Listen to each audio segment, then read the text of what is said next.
हाल ही में जब भारत के प्रधानमंत्री नरेंद्र मोदी अमेरिकी राष्ट्रपति जो बाइडेन से मिले और बातचीत में जब बाइडेन ने गांधी जी का जिक्र किया तो हमारे प्रधानमंत्री नरेंद्र मोदी जी ने कहा कि आज वास्तव में दुनिया को गांधी के बनाए अहिंसा, सहिष्णुता और आदर के मूल्यों की ज़्यादा ज़रूरत है। वैष्णव जन तो तेरे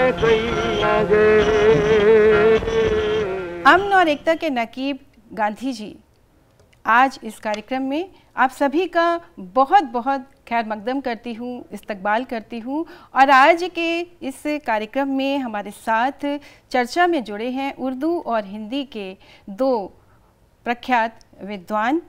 हमारे बीच उर्दू की दुनिया के जानी मानी शख्सियत, शायर, दानिश्वर, तनकीद निगार प्रोफेसर खालिद अलवी साहब जुड़े हुए हैं। आपका बहुत बहुत खैर मकदम है खालिद साहब इस कार्यक्रम में।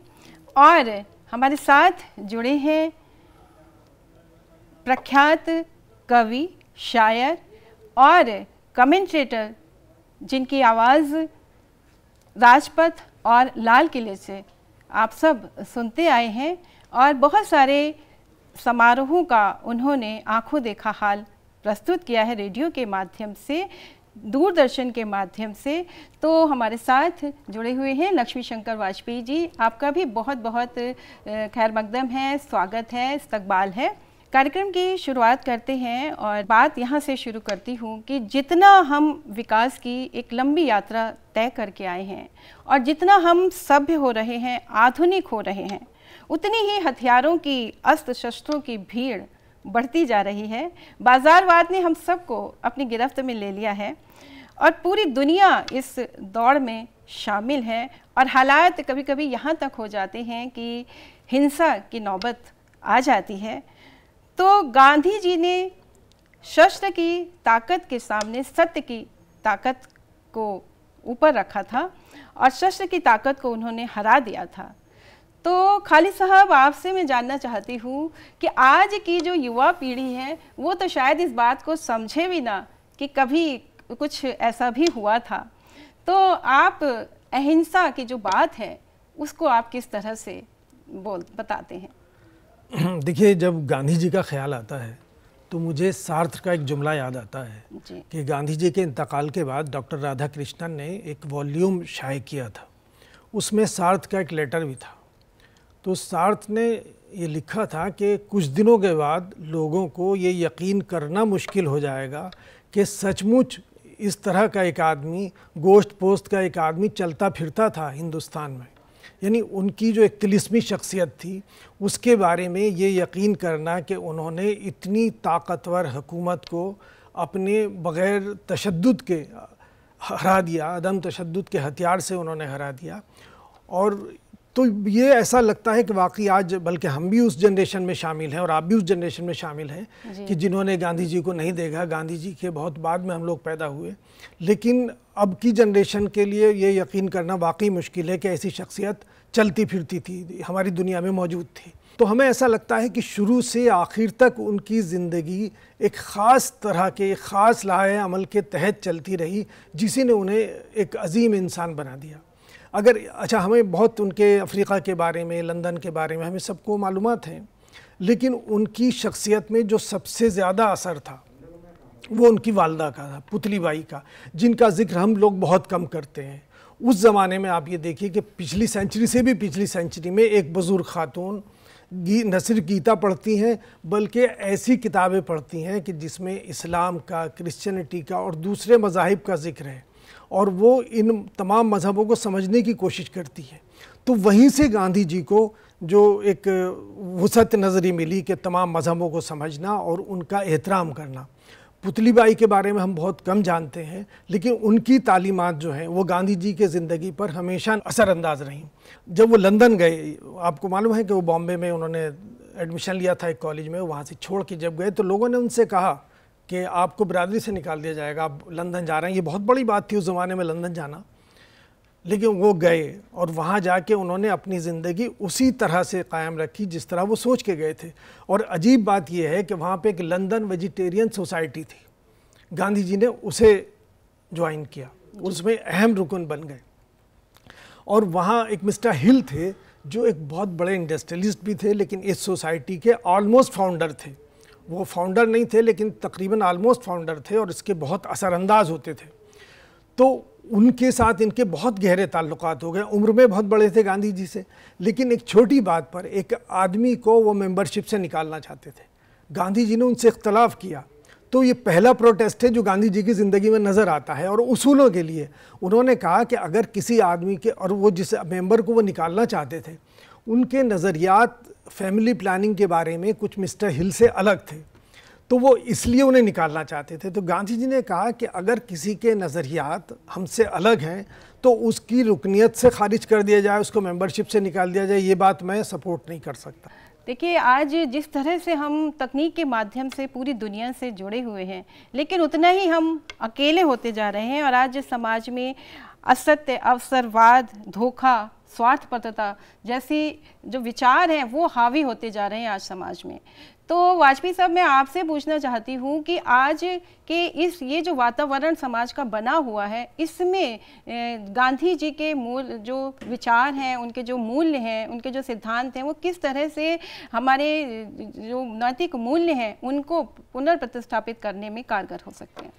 जी जी, मैं बहुत बहुत शुक्रिया। मैं ज़रूर बात करूँगा, लेकिन इसके पहले जो आपने बात की थी अहिंसा की, आज की जो पीढ़ी है उसके लिए बताने के लिए बहुत ज़रूरी है, उस अहिंसा को समझना बहुत ज़रूरी है। अब अहिंसा को उन्होंने क्यों अपनाया ये भी समझना पड़ेगा, उन दिनों के हालात को समझना पड़ेगा। और हमें भूलना नहीं चाहिए, अफ्रीका की जब हम बात करते हैं तो बराक ओबामा साहब जब अमेरिका के राष्ट्रपति बने तो उन्होंने एक इंटरव्यू में कहा था कि अगर महात्मा गांधी नहीं होते तो मैं राष्ट्रपति नहीं बनता, क्योंकि वो अश्वेत थे, अमेरिका के इतिहास में पहले वो बने। और आज आप सोचिए, क्या ये संभव था कि नेल्सन मंडेला राष्ट्रपति बन जाते? अभी जो बने हमारे राष्ट्रपति, हम जानते क्रिकेट का हमने कितना बहिष्कार किया खालिद साहब अफ्रीका की टीम का, क्योंकि सब गोरे होते थे। आज वो ओलंपिक्स में खेल रहे हैं अश्वेत, और कैसी बदतर हालत थी, जानवरों से बदतर उनकी जिंदगी थी। लेकिन गांधी जी ने क्या किया? गांधी जी ने उस सारे हिंदुस्तानियों को, अश्वेतों को, सबको जोड़ दिया। अब एक कानून उन्होंने पास किया कि जो अफ्रीका की अदालत में रजिस्टर नहीं है जो शादी, वो मानी जाएगी। तो उन्होंने घर आए कस्तूरबा से कहा कि भाई आज से हम तुम तो पति पत्नी रहे नहीं, अब कस्तूरबा जी चौंकी, ये क्या मसला है? तो फिर आप सोचिए कि एक जुलूस निकाला 6 किलो, आज उसको आपको कल्पना करना मुश्किल होगा, भारत की उन सारी महिलाओं को जोड़ के कस्तूरबा जी आगे थी, उसका लीड कर रही थी। 6 किलोमीटर लंबा जुलूस निकला, दक्षिण अफ्रीका की सरकार हिल गई। तो वो उस समय, तो अब गांधी जी चले जा रहे हैं, लंदन से बैरिस्टर बन के आए थे, सूट बूट पहने हुए, टाई वाई लगा के चले जा रहे हैं, सड़क पे पीछे से वो पुलिस वाला गोरा जो है वो उनको डंडे मारता है कि वो वहाँ चल नहीं सकते थे, उनके लिए चलने के लिए अलग फुटपाथ होता था, ये सब होता था। तो उन हालात को हमें समझना पड़ेगा। और तो जब उन्होंने अफ्रीका की सरकार को झुका लिया तो उन्हें एक बहुत बड़ी, एक जिसको कहते हैं कि हमेशा के लिए एक ताकत मिल गई, पूरी दुनिया चौंक गई, पूरी दुनिया में एक चमत्कार जैसा ये हुआ। तो उन्होंने देखा कि जनता की जो ताकत है, जनशक्ति जो है, वो सबसे बड़ी चीज़ है। तो जब वो आप चंपारण में जब जाते हैं तो वहाँ भी वही करते हैं, उनको जनता को जोड़ लेते हैं, पूरा ब्रिटिश साम्राज्य हिल जाता है। सैकड़ों साल से जो किसानों की वहाँ हालत थी, नील की खेती थी, जो इस तरह का वहाँ एक्सप्लॉयटेशन था, शोषण था, इतना अत्याचार था, दमन था, वो सब वहाँ पे ख़त्म होता है। कानून बदल जाता है, असेंबली में कानून बदलता है, वो जो कामयाबी मिलती वो फिर उन्हें आगे का रास्ता दिखाती है। और हमें ये नहीं भूलना चाहिए कि देखिए, जब 1857 में वो तो बाकायदा हथियार वाली जंग थी, लेकिन उन्होंने किस तरह लोगों को, पुरानी दिल्ली में शायद कोई मकान मिले जिसके एक एक घर से कहीं ना कहीं से कोई नौजवान शहीद नहीं हुआ, तो उन्होंने इतनी बुरी तरह दमन किया था, वो भी उनके जहन में था। तो वो हालात को समझिए, 90% लोग गांव में थे, निरक्षर थे, गरीबी इतनी भयानक थी। तो आप सोचिए, इसलिए उन्होंने एक रास्ता चुना अहिंसा का, सत्याग्रह का, कि हम अपनी बात पे डटेंगे। गांधी जी को आप पढ़ें, मैंने कहीं कहा था कि वो तो ऐसी ATM मशीन है कि कोई भी आदमी ज़रा सा भी परेशान है, किसी भी तरह की परेशानी हो, गांधी जी से सीख ले लीजिए और अपनी ज़िंदगी कोई इंसान सुधार सकता है, कोई समाज, कोई सोसाइटी सुधार सकती है, कोई मुल्क सुधार सकता है। और ख़ासकर आखिरी बात कहता हूँ कि देखिए पेरिस में जब ये हुआ, बहुत बड़ा ये अटैक हुआ, टेररिस्ट अटैक हुआ, तो वहाँ के जो इंटेलेक्चुअल्स थे वो उन्होंने एक जुलूस निकाला। अब वो गांधी जी की तस्वीर लिए हुए थे, गांधी जी ने जो कहा है वो तख्तियाँ लिए हुए। अब ये जुलूस निकला पेरिस में और उसमें यही कहा गया था कि अगर दुनिया को बचाना है तो गांधी जी के रास्ते पे चलना पड़ेगा।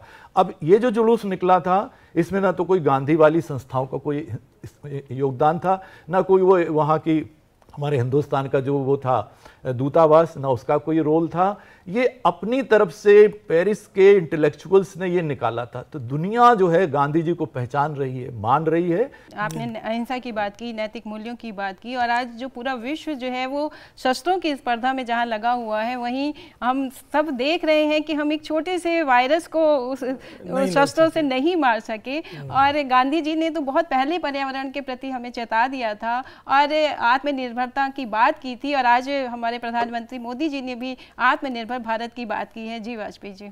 हाँ, तो मैं यही कह रहा हूँ। देखिए अब जैसे एक बात और जोड़ूंगा।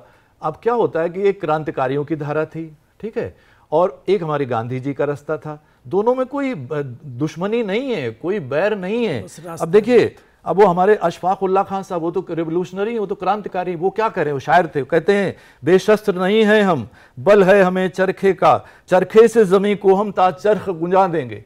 अब वो चरखे की बात शहीद अशफाक उल्लाह साहब कर रहे हैं। पूरी गजल में इसी तरह की बातें हैं। हटने के नहीं पीछे, डरकर कभी जुल्मों से तुम हाथ उठाओगे, यानी गोली चलाओ, लाठी चलाओ, तुम हाथ उठाओगे हम पांव बढ़ा देंगे, यानी हम आगे बढ़ के आएंगे कि आओ भाई लाठी मारो। तो वो कौन कह रहा है? ये जो हम आज़ादी का अमृत महोत्सव मना रहे हैं और इसमें जो बहुत सारे लोगों ने संघर्ष किया और बहुत सारे नाम ऐसे हैं जो कि अचिन्हे रह गए और उनकी पहचान अब की जा रही है। तो खालिद साहब, उस समय में ऐसे उर्दू के कौन से जो शायर हुए जो कि गांधी जी से मुतासिर हुए और उन्होंने अपनी शायरी के माध्यम से गांधी जी की बात जन जन तक पहुँचाई? जहाँ तक आपने साहित्य और अदब की बात की, देखिए गांधी जी का इतना असर है साहित्य में।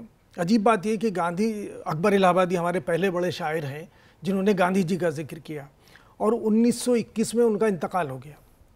तो आप ये समझिए कि गांधी जी की सियासत भी उस वक्त उरूज पर नहीं आई थी, लेकिन उनका एतराफ़ात इतने थे कि पूरी एक किताब है गांधी नामा उन्होंने लिखी है। उसमें लिखा है कि इनकलाब आया, नई दुनिया नई हंगामा है, शाहनामा हो चुका अब दौरे गांधी नामा है। गांधी नामा के नाम से पूरी एक किताब है। शाहनामा एक किताब है पर्शियन की जो फिरदौसी का बहुत बड़ी किताब है, उसे दुनिया की बड़ी किताबों में माना जाता है, दुनिया का बहुत बड़ा एपिक है। तो वो कहते हैं वो ज़माना ख़त्म हो गया है, अब इनका ज़माना है। गांधी जी इस मायने में साहित्यकार नहीं थे कि शायरी नहीं करते थे, कहानी नहीं लिखते थे, लेकिन लेखक थे, बड़े राइटर थे। आप जानते हैं कि एडिटोरियल लिखते थे, किताबें लिखी हैं। मगर उर्दू साहित्य के, उर्दू अदब के बारे में तो मैं कह सकता हूँ कि ऐसी लातादाद पर्सनालिटीज़ हैं जो उनसे बेपनाह मुतासिर हैं और जिनकी तहरीरें उनसे मुतासिर हैं। पहला बड़ा नाम तो हमारे सामने प्रेमचंद का है। अब देखिए, प्रेमचंद गांधीयन थे, उनकी आप देखिए कि जगह जगह उनकी कहानियों में नज़र आता है। और कभी कभी ऐसे साहित्यकार जिनके बारे में हम सोच भी नहीं सकते, मसलन मंटो। मंटो का आमतौर से लोग कहते हैं फौश निगार था, उरिया निगार था, तवाइफों की कहानी लिखता था, लेकिन वो एक अलग बहस है। मगर गांधी जी के बारे में उन्होंने स्वराज एक कहानी लिखी, 1919 का एक वाक़या उन्होंने कहानी लिखी जलियांवाला वाक़े पे, और 5 कहानियाँ उनकी ऐसी हैं जिसमें बराह रास्त या बिलवास्ता गांधी जी का जिक्र है। शायर तो मेरे ख्याल से उस ज़माने में, चूँकि 1936 में एक तरक्की पसंद तहरीक शुरू हो चुकी थी, तो तरक्की पसंद तहरीक का कोई शायर ऐसा नहीं था जो गांधी जी से मुतासिर ना हो। जोश मली आबादी कहते थे भाई गांधी जी की ये बात तो मुझे अच्छी नहीं लगती कि वो शराबबंदी करते हैं, मगर इसके बावजूद भी वो गांधी से बहुत मुतासिर थे। सरदार जाफरी और जितने भी ये तरक्की पसंद शायर थे। मजाज की तो एक बहुत मशहूर नज़्म है उनके इंतकाल पे कि हिंदू चला गया ना मुसलमान चला गया, इंसान की जुस्तजू में एक इंसान चला गया। और ऐसे शायर जिनके बारे में हम ये सोच नहीं सकते, जैसे जिगर मुरादाबादी, वो आप जानते हैं कि शराब की शायरी करते थे और इसलिए मुशायरों में बड़े मकबूल थे, तरन्नुम से पढ़ते थे। लेकिन उन्होंने गांधी जी के इंतकाल पर एक ऐसी नज़्म लिखी जो आज भी उसे सुनकर जो है, उसे पढ़कर जो है आंखों में आंसू भर आते हैं। उन्होंने बराह रास्त इस तरह जिक्र नहीं किया कि कोई चला गया इस महफिल से, लेकिन वो कहते हैं कि वही है शोर हाऊ, वही हुजूम मर्दजन, मगर वो हुस्न ज़िंदगी, मगर वो जन्नत वतन। यानी मगर करके कहते हैं ये चीज़ें कहाँ हैं, क्या बात, कि वही ज़मीं, वही ज़मा, वही मकी, वही मका, मगर सुरूर यक दिली, मगर निशात अंजुमन, वही सितारे हैं मगर कहाँ वो महताब हिंद, वही है अंजुमन मगर कहाँ वो सदर अंजुमन। नशूर वाहिदी, आनंद नारायण मुल्ला, रवि सिद्दीकी, ये इन लोगों का जिक्र इसलिए मैं कर रहा हूँ कि तरक्की पसंद लोग तो इस तरह की नज़में लिखते थे। आज़ादी पे नज़में लिखी उन्होंने, गांधी जी पे लिखी, लेनिन पे लिखी, जवाहरलाल नेहरू पे लिखी, लेकिन उन्होंने ऐसा गज़ल के वो शायर जो बिल्कुल अपने रास्ते से ज़रा सा हटना नहीं चाहते थे और पुरानी डगर पर चलते थे, उन्होंने लातादाद ऐसे शेर कहे। नशूर वाहिदी जो वाजपेयी जी जानते हैं कि बड़े शायर थे, मशायरों में हमारे ज़माने तक आते रहे हो, लेकिन उन्होंने बड़ी खूबसूरत एक गज़ल लिखी है। उसके 2-3 शेर आप सुन लीजिए कि शब एशिया के अंधेरों में सरे राह जिसकी थी रोशनी, वो गोहर किसी ने छुपा लिया, वो दिया किसी ने बुझा दिया। क्या बात, वो हमेशा के लिए चुप हुए मगर जहाँ को ज़बान दी, वो हमेशा के लिए सो गए मगर जहाँ को जगा दिया। क्या बात। रवि सिद्दीकी ने जो गांधी की बेसिक आइडियोलॉजी थी हिंदू मुस्लिम एकता की, उसकी तरफ इशारा उन्होंने किया है कि सनम कदों में बढ़ा एतबार अहले हरम, हरम ने दैर नशीनों का एहतराम किया। सनम कदों में यानी मंदिरों में, और हरम ने मस्जिदों में, कि ये सब एक दूसरे का एहतराम करने लगे, मोहब्बत करने लगे इस आदमी की वजह से। अच्छा, ये तो थी शायराओं पर असर होने की बात, लेकिन गांधी जी खुद इकबाल से, इकबाल का सारे जहाँ से अच्छा हिंदुस्तान हमारा, उन्होंने कई बार सुना, और इकबाल की मौत पर जो उन्होंने एक ताज़ियाती ख़त लिखा, उसमें उन्होंने लिखा कि मैं इकबाल से कभी मिलने का मुझे मौका नहीं मिला, लेकिन उनकी ये नज़्म जो है कि सारे जहाँ से अच्छा हिंदुस्तान हमारा, मैं इसे तन्हाई में सुनता हूँ, और मुझे जब भी कुछ ऐसा महसूस होता है कि मुझे तन्हाई हो तो मैं ये नज़्म सुनता हूँ। एक तरक्की पसंदों मशहूर शायर थे मजाज, आप जानते हैं जी। तो पूना में आगा खां पैलेस में ये सब लोग गांधी जी ठहरे हुए थे, तो ये सब लोग मिलने गए। अब जाहिर है कि गांधी जी बहुत ज़्यादा उर्दू शायरी और पर्शियन शायरी नहीं समझते थे, मगर मजाज की एक नज़्म थी नन्ही पुजारी, उसके बारे में गांधी जी को किसी ने बताया था, तो गांधी उस नज़्म को उन्होंने गांधी जी ने फरमाइश की और 2 बार सुना। और नन्ही पुजारन बहुत छोटी सी है, एक नन्ही मुन्नी सी पुजारन, पतली बाहें पतली गर्दन, भोर भये मंदिर आई है, आई नहीं है माल आई है। क्या बात, वक्त से पहले जाग उठी है, नींद भी आंखों में भरी है, दिल में लेकिन ध्यान नहीं है, पूजा का कुछ ज्ञान नहीं है, खुद तो आई है मंदिर में, दिल है मगर गुड़िया के घर में। क्या बात। तो अब गांधी जी ने 2 बार मजाज से ये नज़्म सुनी, और दूसरी बार ये हुआ सरदार जाफरी उनसे मिलने गए थे, तो उन्होंने कहा तुम अपने दोस्त को नहीं लाए जिसने वो मंदिर की पुजारन नन्ही पुजारन नज़्म लिखी है। दूसरा ये कि तालीमी नज़रियात पे देखिए, अदब की बात है, तो गांधी जी ने 2nd राउंड टेबल कॉन्फ्रेंस में इंग्लैंड में जाके ये कहा था कि तुम्हारी जो तालीम है, तुम्हारा जो तरीक़ा तालीम है, उससे हमारी तहज़ीब, हमारी सकाफ़त, हमारे मुल्क को नुकसान पहुंचता है, वो उससे हम आहंग नहीं है। और वहीं से आने के बाद उन्होंने वारधा स्कीम की थी, जिसके डॉक्टर जाकिर हुसैन को प्रेसिडेंट बनाया था, और गांधी जी का ज़बान के बारे में एक नज़रिया था। गांधी जी कहते थे कि हिंदुस्तान की ज़बान हिंदुस्तानी होनी चाहिए, वही जिसे उर्दू स्क्रिप्ट या देवनागरी में लिखा जाता है। अगर ये मामला इम्प्लीमेंट हो जाता, गांधी जी का ये नज़रिया पूरी तरह से इम्प्लीमेंट हो जाता, तो शायद जो ज़बान के मसाइल आज हम देखते हैं वो ना होते।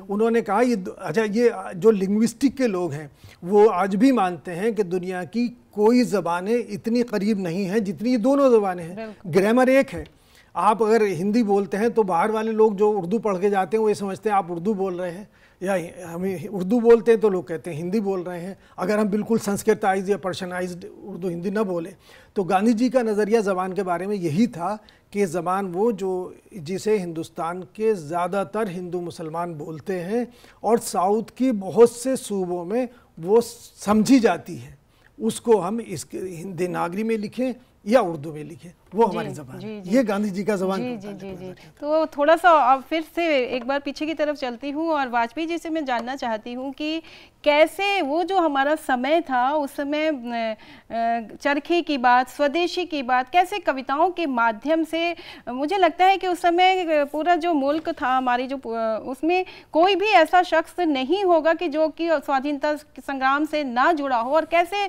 जो चाहे वो महिलाएं हों, चाहे वो कलाकार हों, चाहे वो गीतकार हों, चाहे वो संगीतकार हो, सब कहीं ना कहीं इन कविताओं के माध्यम से एक अलग भी जगा रहे थे और कहीं ना कहीं वो उनसे जुड़े थे। किस तरह से? अभी तो एक नेशनल आर्काइव्स की पहल पे एक 419 पेज की किताब आई जिन्होंने लिखी है, मेरे मित्र हैं राकेश पांडे जी। उसमें प्रतिबंधित साहित्य में, ब्रिटिश सरकार द्वारा प्रतिबंधित साहित्य में गांधी, ये उसका टाइटल है। तो उसमें 300 के आसपास, उससे भी ज़्यादा हो सकते हैं, जो वो कविता, और ये कविताएं हैं, लोक कविताएं हैं। और ये कैसे छोटे छोटे पर्चों में, छोटी छोटी ऐसी पुस्तिकाएं जो होती है ना, किताब उस तरह के ब्रोशर टाइप के, तो उनमें वो बांटी जाती थी। कोई वकीलों के लिए है, कोई किसी के लिए, कोई किसी के लिए। ये अब कैसे, देखिए एक उदाहरण देता हूँ, आल्हा। अब ये कोई हैं हमारे, बहुत से लोग नाम देते थे, बहुत से नहीं देते थे। कजरी, भजन, इन सब के माध्यम से जी जी। तो सत्य, देखिए सुनाता हूँ कि सत्याग्रह की कठिन मार से व्याकुल भारत की सरकार, दमनकरण को सत्याग्रह को जारी हुक्म की ओ सरकार, 6 महीना को जेल में जई हैं, आर्डिनेंस दे बनवाए, बदी हमारी को जो छापे ताको प्रेस जब तो हो जाए।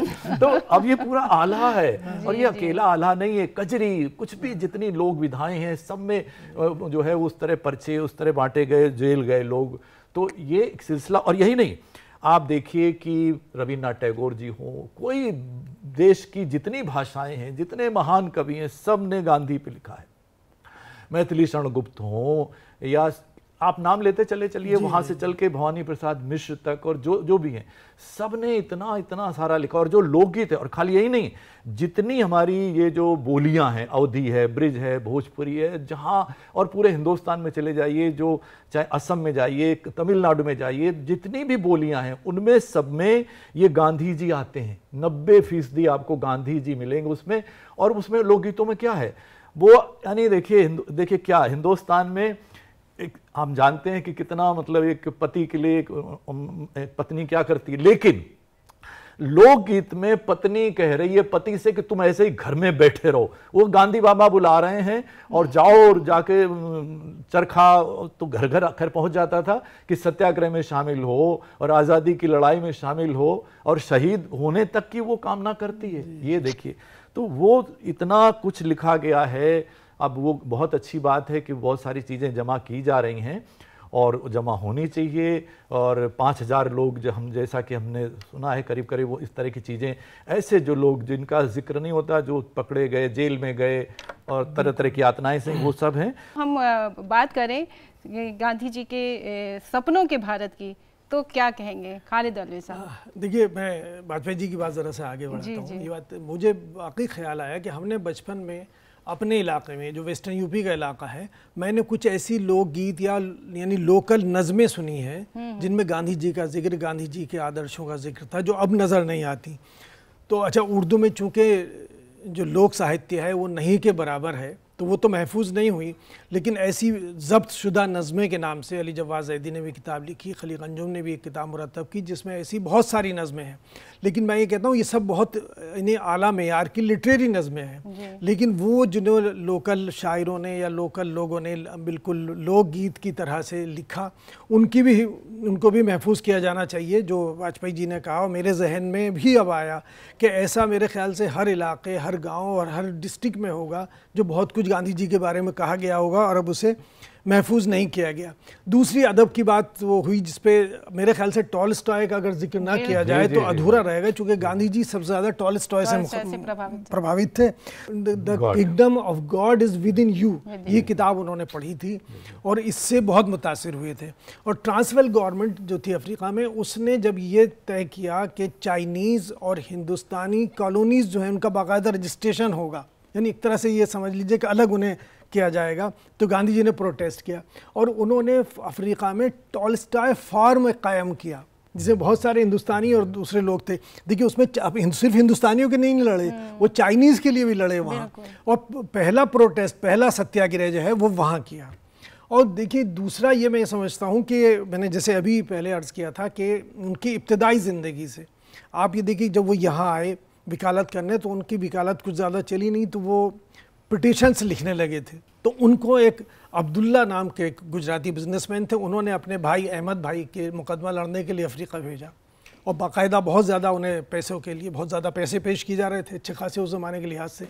लेकिन गांधी जी ने वहाँ जाने के बाद ये कोशिश की कि आउट ऑफ कोर्ट सेटलमेंट हो जाए उनका, जिसमें वकील को नुकसान होता है। उन्होंने ये नहीं किया कि इस केस को प्रोलॉन्ग करें और बढ़ें, तो ये एक बिल्कुल बहैसियत वकील एक नई चीज़ थी। गांधी जी ने ये कहा कि फैमिली कोर्ट्स होने चाहिए, court out of court settlement हो जाए। तो उस वक्त लोगों ने कहा कि एक आध जगह हो गया तो ये थोड़ी, तो बिल्कुल इम्प्रैक्टिकल है। आज अब आप देखिए कि जब यहाँ हमारे यहाँ तलाक का झगड़ा होता है, डोरी का झगड़ा होता है, तो हम फैमिली कोर्ट बनाते हैं, पहले कहते हैं कि फैमिली कोर्ट। तो ये वही नज़रिया है जो गांधी जी ने दिया और जिस तरह से इम्प्लीमेंट किया जा रहा है। दूसरी बात ये कि गांधी जी का ये बात कही गई कि गांधी जी ने उनके सहाफ़त पे, जिसे कहते हैं उनकी जो जर्नलिज्म है, उस पर अच्छी खासी बात भी हुई, उनके सारे वॉल्यूम शाये हो चुके हैं।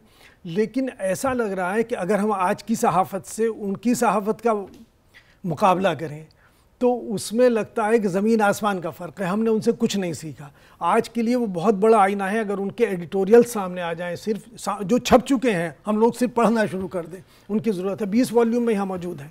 तो गांधी जी ने सहाफ़त भी एक सिखाई, हम उस तरीके से सियासत भी सिखाई, तालीम के बारे में उनका नज़रिया, उनके नाग लिपि के बारे में उनका नज़रिया, जो हिंदुस्तानियों के लिए हर तरह से सोचते थे, उनके बारे में उनका नज़रिया। तो इस लिहाज से मैं ये समझता हूँ कि ये बात मुझे भी याद आती है जो मैंने सबसे पहले अर्ज़ की थी शुरू में सार्थर की, कि वाकई एक ऐसा आदमी, यकीन करना मुश्किल है, जो हर चीज़ पर सोचता था और हमारी तरह चलता फिरता था एक आदमी।